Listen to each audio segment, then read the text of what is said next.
Nesse vídeo vou te ensinar como fazer com que seu cliente pague mais pelo seu produto.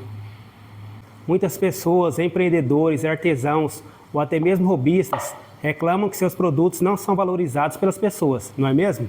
Mas será que essa afirmação é totalmente verdadeira? Talvez o problema não seja você ou seu produto, e sim a abordagem na hora da venda e da percepção do cliente em relação ao seu produto. Ou seja, o que você faz de diferente para que seus produtos destaquem dos demais? Você oferece opções ou seu produto é só daquele jeito mesmo e ponto final? Você oferece variedades? Você personaliza seus produtos a pedido do cliente? Meu amigo, o cliente só vai apostar no seu produto se você colocar valor naquilo que você está oferecendo. Por isso, é essencial entender que quando uma pessoa compra um produto,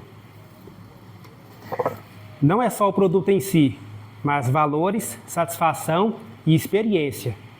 É o caso dessa encomenda aqui, ó. Uma cliente pediu para me fazer 2 petisqueiras, que são essas 2 aqui, e me mandou até uma foto. Bom, aí eu perguntei para a cliente com qual acabamento ela preferia as petisqueiras. Aí ela me perguntou quais são as opções. No que eu respondi, óleo mineral e cera de abelha, fica por R$60, e resina epóxi, que fica por R$180 cada. Aí ela falou, faz uma com óleo mineral e a outra com resina epóxi.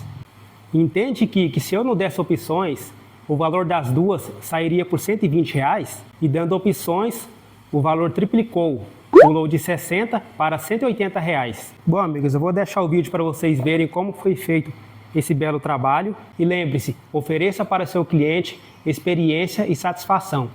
Isso é muito importante.